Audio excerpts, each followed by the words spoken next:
Bonjour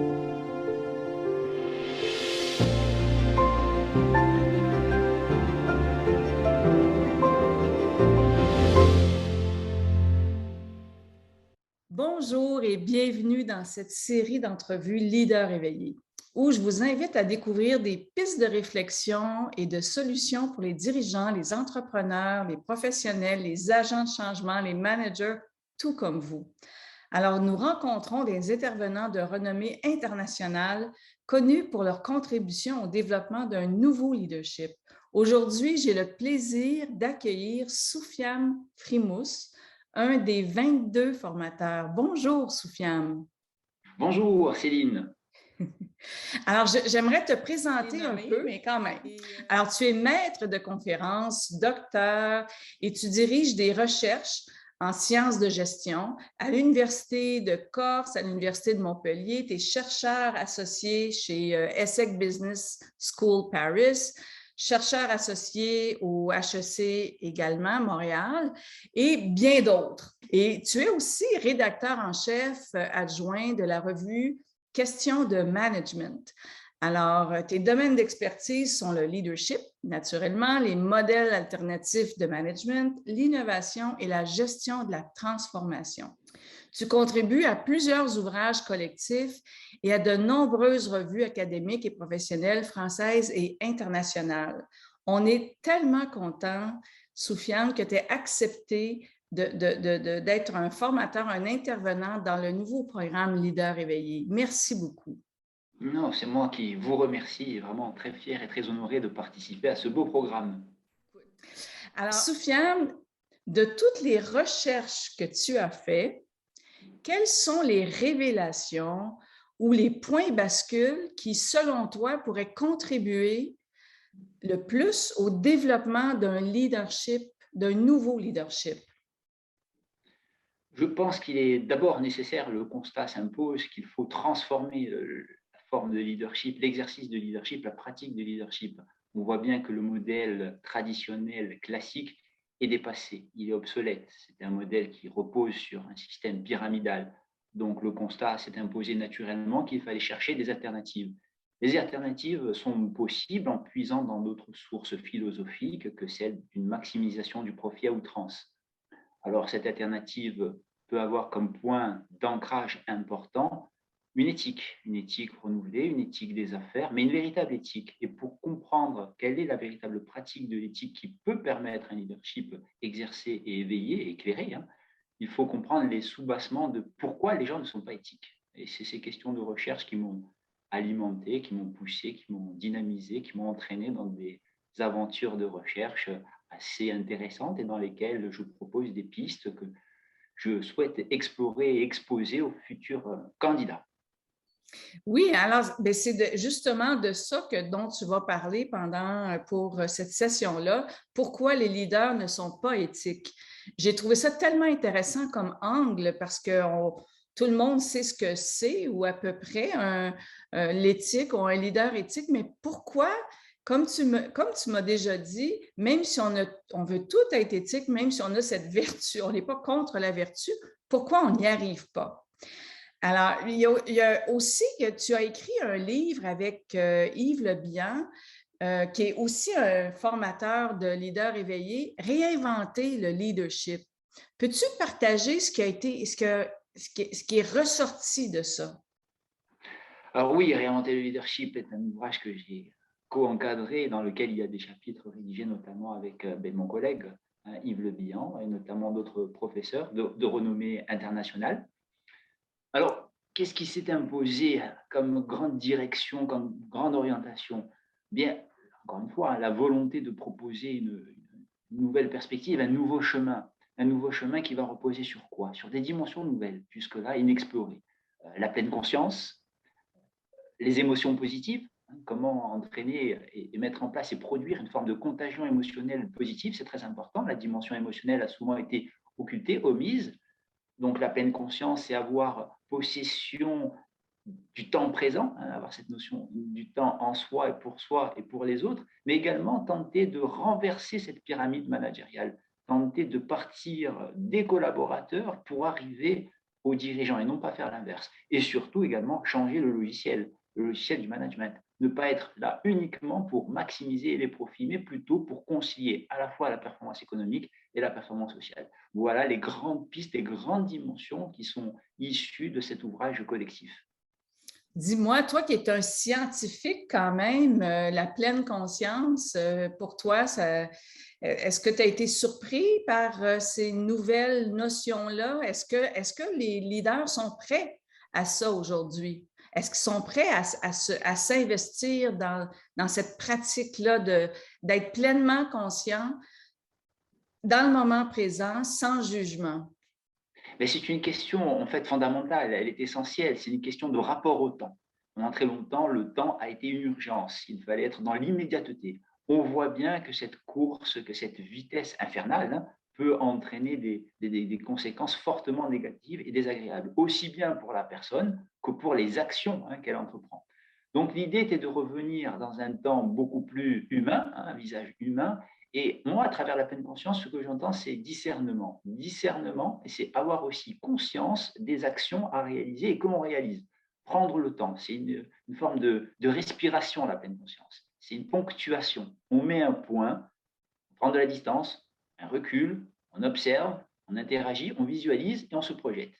Et je pense que beaucoup trop de nos dirigeants, pendant de nombreuses années, étaient dans un cycle basé sur une apnée, une forme d'apnée de l'action, de l'initiative, à être tout le temps dans l'action, et cette action se transformait plutôt en agitation. Il fallait donner l'impression d'être en mouvement. Or, ce n'est pas un mouvement. Le mouvement n'est pas une agitation.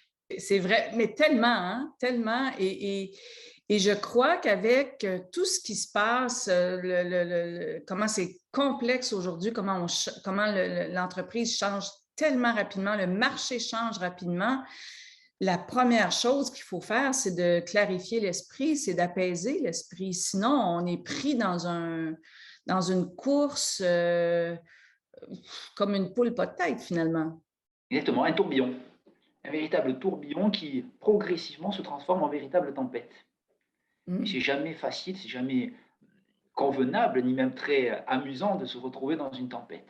Autant les premières turbulences sont drôles, mais plus elles sont nombreuses et plus, bien évidemment, elles deviennent source d'angoisse, de stress, d'anxiété. Donc c'est ça, à travers la pleine conscience, qu'on tente, à travers nos modules et vos modules, le programme de formation, de tenter de développer chez la personne.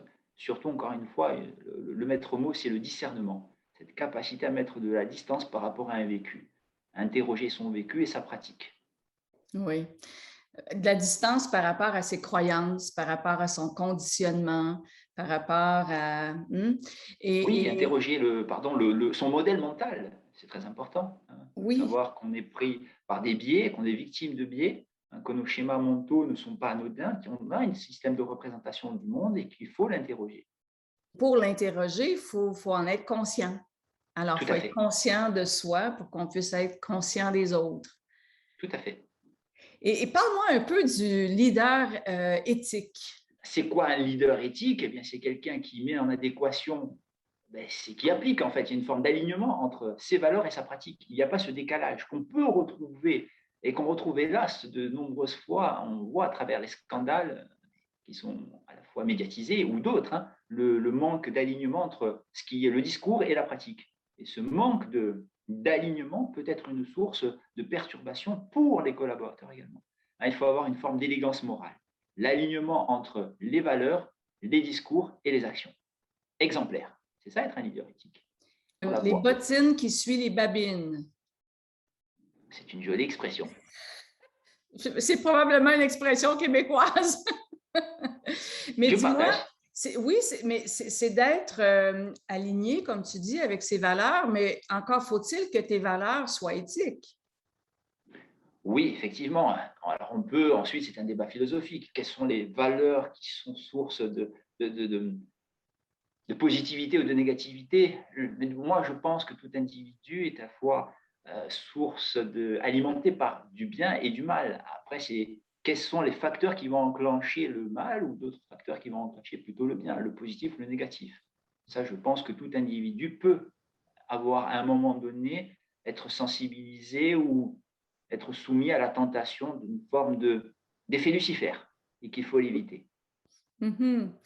Alors, est-ce que la bienveillance envers soi, la bienveillance envers les autres, la bienveillance envers la planète, est-ce que ça devient important? Est-ce que ça fait partie de tes recherches ou Je pense que la bienveillance, elle devient incontournable. Aujourd'hui, le monde est dans un état tel qu'il devient indispensable, impensable même de ne pas insérer cette composante dans les recherches. Il faut contribuer au bien commun.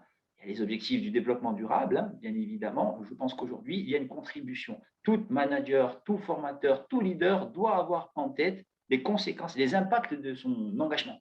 Très important. Je pense que l'impact sociétal devient la clé. Aujourd'hui, toutes les recherches doivent avoir cette composante-là.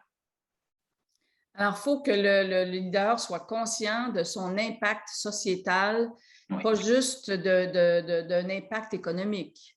Oui, bien évidemment, il faut changer de modèle. Le modèle économique qui repose uniquement sur la quête, la maximisation du profit a montré ses limites. La croissance infinie, la course à la croissance infinie doit impérativement évoluer. Il faut changer, encore une fois, d'idéologie. C'est l'idéologie qui doit alimenter nos actions. Et cette idéologie, une idéologie ultralibérale, bien évidemment, elle est à revoir. Ce qui est à revoir, c'est la définition du succès aussi. Oui, chacun a ses définitions du succès, mais je pense que dans de nombreuses écoles, notamment dans des écoles de management, dans les business schools, le succès, c'est obtenir, c'est gagner, c'est avoir un gain, si possible, financier. Moi, je crois qu'il faut redéfinir effectivement cette définition, ou en tout cas en donner des éléments plus globaux, en y insérant les notions de bien-être, les notions d'épanouissement, les notions de réalisation, de développement personnel. Très important. La sérénité, la quiétude. Alors, si je comprends bien, les leaders n'ont pas nécessairement besoin de plus de connaissances, mais ils ont besoin de plus d'intériorité, d'humanisme, d'être plus conscient. Je suis sur la bonne piste? Je pense que le maître mot, c'est sens. Redonner du sens. On a besoin de sens. Il y a une perte de repères. Et les leaders sont des humains, sont également victimes de cette perte de repères et de sens. On a besoin d'un récit. C'est un récit qui nous permettra de nous engager. Un nouveau narratif. Le narratif de la quête du profit, de la maximisation du profit, de la croissance infinie ne marche plus. C'est un récit obsolète. Et selon toi, Soufiane, à quoi le programme Leader éveillé peut aider ces leaders de l'avenir? Et justement, donc en deux phases très importantes. La première phase, c'est le constat, le diagnostic, prendre conscience des limites du modèle classique. Et ensuite, en proposant une véritable alternative, une alternative qui repose sur des piliers qui sont fondamentalement différents.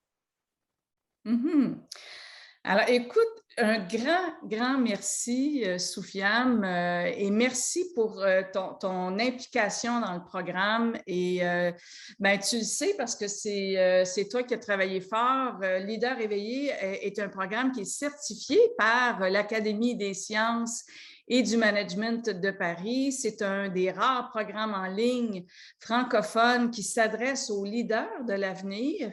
Alors, et on va rencontrer Soufiane dans la deuxième partie pour savoir pourquoi qu'un leader n'est pas éthique et comment on peut l'être finalement. Et donc, écoutez, les inscriptions sont ouvertes. Ne tardez pas. Au grand plaisir de vous retrouver au démarrage du programme en janvier 2022. Merci, Soufiane. C'est moi qui vous remercie. À très bientôt. À très bientôt.